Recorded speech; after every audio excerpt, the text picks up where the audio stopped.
Welcome to the debate. So imagine standing in a room with some of the most successful, influential people on the planet. We're talking industry titans, right? Champions. Exactly. Titans, people who have seemingly conquered the world. And as you look around, you realize this really terrifying truth. Half of them are utterly miserable. Yeah, they have absolutely everything, yet they feel like total failures. Right. So today we are examining a framework that explains exactly why that psychological trap happens. And, more importantly, how to actually escape it. This is a special bonus recap, really. We're looking at the synthesis of the BEA Hero Decode Your Greatness framework. And since we already spent time doing deep dives into the 5 foundational principles individually. Right, that was the Humanistic Approach, human emotions, the achievement blueprint, the virtue of fulfillment, and the power of one. Exactly. All 5. So now we're looking at how these pieces lock together into a single cohesive machine, which brings us to a really fascinating intellectual crossroads for today's discussion. The core question. The core question. When a person actually undergoes this profound transformation, when they bridge that gap between where they are and this idealized heroic state, what is the fundamental engine actually driving that change? Right. I am taking the position that this heroic transformation is fundamentally an internal emotional conquest. I'd argue that the entire framework rests on mastering personal meaning-making and, achieving inner fulfillment before any external action can possibly matter. Without that internal engine, everything else is just a facade. Well, and I come at it from a completely different direction. Naturally. I take the position that this transformation is fundamentally an external collective phenomenon. The internal work you're talking about, that's merely preparation. The actual catalyst of greatness, the thing that separates mere survival from true heroism, is humanistic synergy. The true engine isn't the isolated self, it's the unification of individuals into an unstoppable collective force. Okay, so I think to really understand the internal engine, we need to look at the mechanics of human nature exactly as this model presents it. Principles 2 and 4, human emotions and the virtue of fulfillment, are the absolute center of gravity here. You think they outweigh the others? I do. Because the framework is incredibly explicit. Humans are not logic-driven creatures. We are emotion-driven. There's that phrase in the material, emotion is motion. Right. And this isn't just, poetic phrasing. It's a biological reality. We have this 2-million-year-old brain that is fundamentally coded to constantly create meaning out of every single event we experience. It's just a constant interpretation machine. Exactly. It interprets everything. And whatever meaning we assign to an event, it instantly produces an emotional tone, which then dictates our physical behavior. So the framework demands that a person stops being a thermometer. Ah, the thermometer metaphor. Right. Think about how a thermometer actually works. It just passively reflects the temperature of the room. If it's cold outside, it drops. It has an entirely external locus of control. It's reactive. Completely reactive. Instead, you have to become a thermostat. You set the internal temperature, and you force the environment to adjust to you. That is purely internal mastery. Okay, it's a great metaphor, but I have to stop you there because I think you are looking at that internal mastery in a total vacuum. How so? Let's stick with your thermostat analogy. A thermostat is brilliant, sure, but an engine running in a parked car is entirely useless. A thermostat, without a house to heat, is just a piece of plastic on a wall. Well, I wouldn't go that far. I argue that Principle 1, the Humanistic Approach, and Principle 5, the Power of One, represent the true driver of this philosophy. Yes, obviously you need emotional mastery, but the framework explicitly states that the ultimate aim of crafting you into a hero is to cross-pollinate and empower anyone. Yes, but Let me finish this thought. It flatly declares that greatness seldom arises from one individual's efforts alone. But the individual capability has to be established before you can cross-pollinate anything of value. You can't share what you don't have. Chronologically, sure, you have to start somewhere, but not in terms of fundamental importance. The material argues that our true power atop the food chain doesn't come from our individual claws or our individual speed. It comes from our capacity to communicate, foster trust, and connect. Right, but Internal mastery is functionally insignificant without the collective. Look at the imagery the framework uses. It asks us to imagine a galaxy. A galaxy is a system of billions of individual stars bound together by gravity. yes. The internal mastery you're talking about, that just creates a single isolated star floating out in the void. It's the network effect, what the text calls a cyclonic synergy, that actually creates heroic impact. Without that external connection, there is no greatness. Okay, I see why you think that. But let's actually test that idea by looking at the mechanisms of how achievement works in this model. Because if you examine Principle 3, the achievement blueprint, it completely prioritizes the internal spark over the synergy. I don't see how. Well, look at the blueprint. It's the science of success, broken into 3 steps. Step 1 is, what do you want? Step 3 is, how do you achieve it? You know, the strategies, the networking, the action plan. The synergy. Right, the synergy is in step 3. But step 2, the absolute linchpin of the whole thing, is why do you want it? And the purpose of that why is explicitly to ignite your emotional drive. Right, to generate the force necessary to move. Precisely. Because goals without emotional power are, as the text says, impotent. Think of it like an internal combustion engine. The action plan, the collective synergy, the human connections you're talking about, those are the pistons, the gears, the transmission. Mechanisms of transfer? Yes, exactly. They transfer the energy, but your emotion is the spark plug. Without that internal emotional spark, the entire social apparatus sits totally motionless. And here's the crucial part. You cannot borrow that spark from a collective. You cannot cross-pollinate emotional drive if your own internal tank is totally empty. That's a fascinating way to frame it. But consider the mechanism behind that spark. Okay? You are assuming this emotional drive is self-generated out of nowhere, like magic. But where does the why actually come from? From your internal values. But the framework tells us that this method is designed to show you how to be more human. And what does being human actually mean in this context? It means looking outward. The why that ignites your emotional drive in step 2 is almost always tethered to the collective. I'm not sure I agree that it has to be tethered to the collective to function as a spark. I mean, personal survival is a pretty strong spark. But look at the psychology of it. The material quotes Jim Rohn. If 2 or 3 people agree on a common purpose, nothing is impossible. When you align with a group, your brain's reward system fundamentally shifts. You aren't just achieving for yourself. You are receiving social validation, shared neurochemical rewards, a sense of belonging. Sure, community feels good. To enhance your future and the futures of other people is what sustains the emotional drive over the long haul. So you're saying the emotion is just a byproduct of the group dynamic? Exactly. If you are entirely focused on internal emotional fitness, just, endlessly tweaking your own internal thermostat, you risk becoming incredibly self-absorbed. The text specifically warns against this kind of selfishness. It does warn against selfishness, yes. Right, noting that our era prioritizes things like venturing to Mars while neglecting the preservation of our own shared home. The emotion is the byproduct of the synergy, not the other way around. Well, that's an interesting point, though. I would argue the exact opposite regarding self-absorption. Yes. Tweaking your internal thermostat isn't selfish. It is the absolute prerequisite for invincibility. I mean, if you're listening to this and thinking, well, it's easy to rely on the collective when the collective is supportive and successful, the framework actually anticipates that exact skepticism. Let's talk about what happens when the synergy fails. The true test of a hero. Exactly. What happens when you are utterly alone, when defeat looms large, when every fiber of your being believes, it's over? The material explicitly asks, what truly forges an invincible character? And your answer is the internal state. It has to be. Is it the community? Do Jim Rohn's 2 or 3 people swoop in to save you? No. The text says that when life is incredibly harsh, it is the tiny voice within your heart, your core essence being tested, that determines whether you soar, stall, or surge back. That is pure internal sovereignty. Look, I don't disagree that resilience is required when things go wrong. But it goes way deeper than just grit, you know? The framework requires you to take what it calls the Oath of Heroes. To briefly explain what that is for anyone who needs a refresher, it's an internal pledge to dignify your own heart, to decouple your sense of fulfillment from external validations. Right. It offers tools like the priming gratification meditation. And this isn't just sitting cross-legged and thinking happy thoughts. Wait, which is what exactly? Just sitting in a room alone? No, it's a mechanism where you physically anchor feelings of thankfulness in your body to neurologically counteract the physiological response of fear.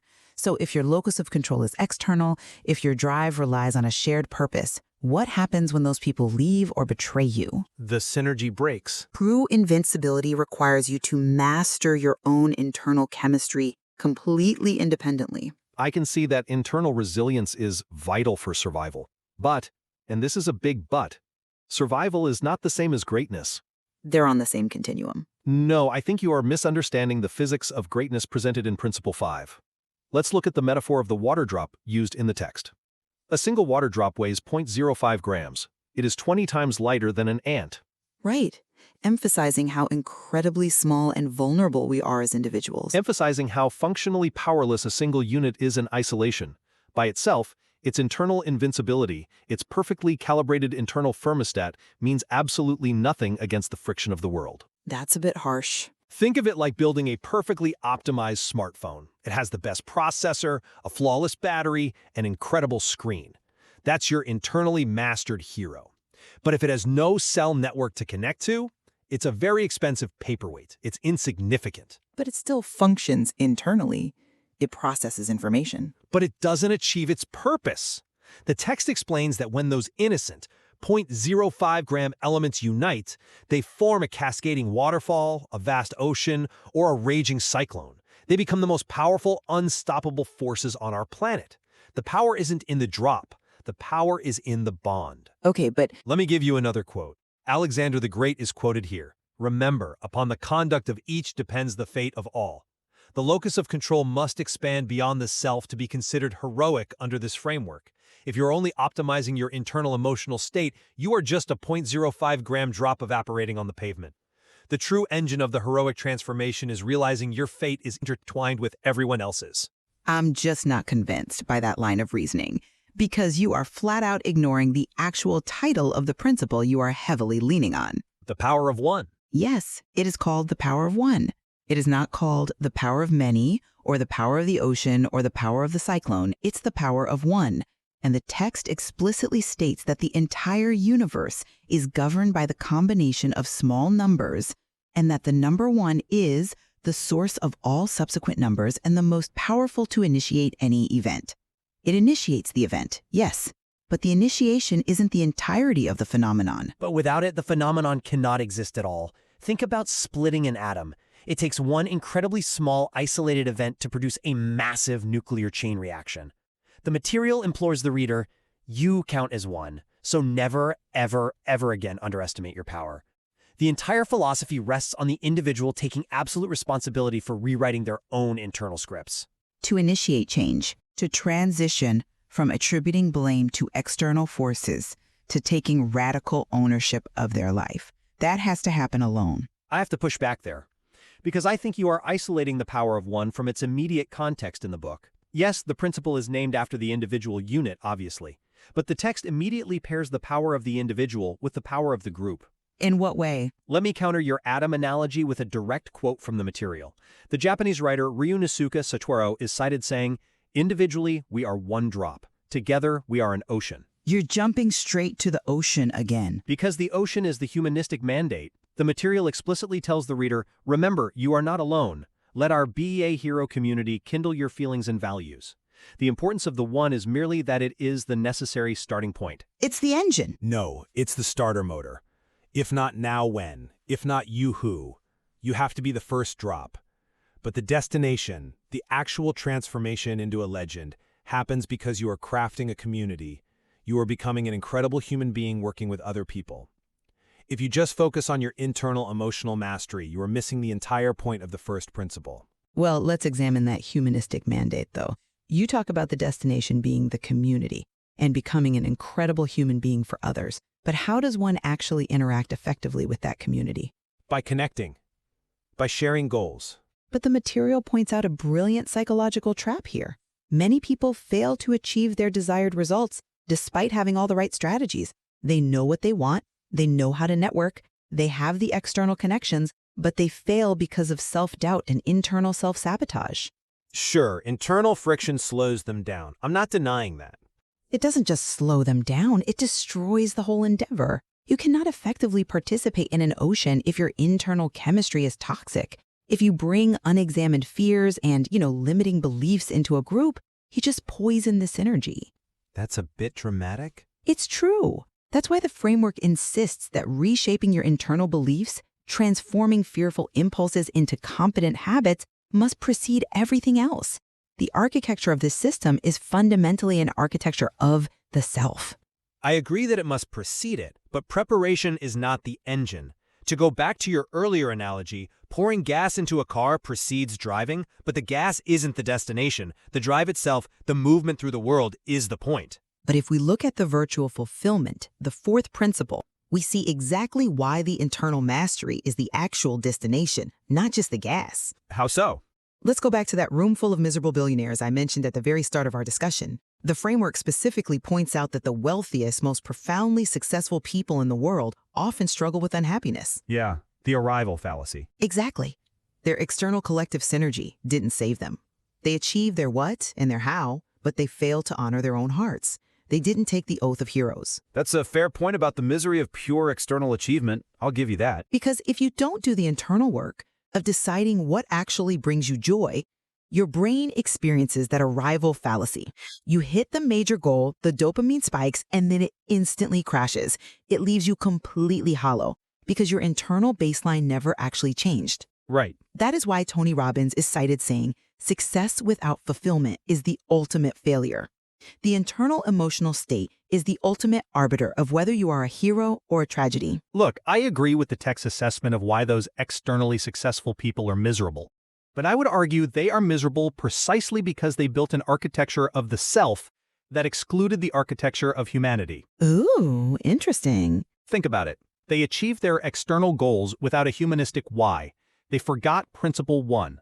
A humanistic approach is not selfish. But the mechanism for finding fulfillment is uniquely individual. The text literally says it's different for everyone. You can't crowdsource your own fulfillment. It is different for everyone, yes, but the mechanism for actually achieving it is deeply rooted in connection. The text tells us we must learn to be flexible, open-minded, and shaped to any form you may wish. Learn how to transform, adapt, change colors, influence others, energies, and conquer anything you may wish. How do you do that? Through internal adaptability. You do that by being part of the whole. You cannot influence others if you are sitting alone in a room meditating on your internal thermostat. Obviously, you have to engage at some point. Exactly. The true heroism described in the framework is a paradox. It's the ability to maintain your groundedness, keeping your feet on the earth while you reach for the stars, while simultaneously evaporating and ascending to form that cyclonic synergy with others. It's the realization that your ultimate fulfillment is inextricably linked to elevating the people around you. So we are essentially looking at two very distinct readings of the exact same roadmap. We are. From my perspective, when I synthesize Be a Hero, Decode Your Greatness, I see a profound manual for internal liberation. The fundamental engine of heroic transformation is the emotional conquest of the self. Right. In that your brain creates meaning, and you must take absolute control of that meaning to become a thermostat rather than a thermometer. It requires mastering the science of achievement by internally igniting your emotional spark plug. And above all, undertaking the oath of heroes to honor your own heart. Because without that internal virtue of fulfillment, any external victory, no matter how synergistic, is completely hollow. The center of gravity is the individual mind. And from my perspective, I see a philosophy that violently rejects the isolation and self-absorption of modern life. The framework is an architecture of humanity. It is a desperate call to abandon selfishness, to prioritize the preservation of our shared home, and to cross-pollinate ideas. The true engine of greatness is the collective. It's the realization that while we may each be a single, perfectly optimized 0.05 gram drop of water, our true power is only unlocked when we combine to form an ocean. The individual is just the starting point. The cyclonic synergy of the group is the actual phenomenon of greatness. You know, despite our disagreement on what the fundamental engine is, I think we both have to concede to a specific piece of imagery that the author uses to describe how these 5 principles interact. It's an analogy that actually validates the necessity of both our positions. Oh, you're thinking of the spaceship. I am. It's arguably the most important metaphor in the entire synthesis. The text states, the principles I'm sharing work together like the rockets of a spacecraft. You need each one firing properly, not just to propel yourself toward your goals, but also to steer clear of being stranded in orbit or facing obstacles on your journey. It really is a brilliant mental model. Because if you have the internal emotional fuel, the propellant you've been arguing for, but your external navigational thrusters, your humanistic synergy, are offline, you just spin out of control. You crash. Right, you have a lot of energy, but you go nowhere meaningful. You end up stranded. And conversely, if you have a perfect trajectory mapped out with your community, but your internal main engine fails because you lack emotional mastery and fulfillment, you never even break the gravitational pull of your own fear and self-sabotage. You're just stuck. You just sit on the launch pad, conceptualizing greatness, but never actually experiencing it. So perhaps the answer isn't that one engine is strictly superior to the other, but rather that a hero is defined by the precise, simultaneous calibration of both. You absolutely need the internal spark to overcome the inertia of fear, and you absolutely need the external synergy to achieve orbit and actually make an impact on the universe. And getting all 5 of those rockets, the fire in perfect synchronization, requires treating these concepts not just as, abstract psychological theories, but as rigorous daily practices. Because you can't just read it once. No. The text is very clear that it is intended to be used actively. You have to write things down, challenge your own meaning-making, and physically practice that priming gratification. Right. It's about taking the time to actively unlearn the myths that hold us back, and then immediately taking those new, competent habits and discussing them with others, involving the community in your growth. Which means the journey from a passive thermometer to a fully realized hero doesn't happen by accident. It requires profound intention. Whether your immediate necessary first step today is to look deeply inward to master the meanings your brain is generating, or to look outward to unite your single drop of water with the ocean, the controls of that spacecraft are ultimately in your hands. The choice to initiate the launch is entirely yours. And that is a choice each listener will have to make for themselves as they evaluate their own lives. We leave you to reflect on your own starting point in this heroic journey and to consider which engine needs your attention most right now. There is so much more to uncover by actively practicing these teachings out in the real world. Until next time, keep exploring.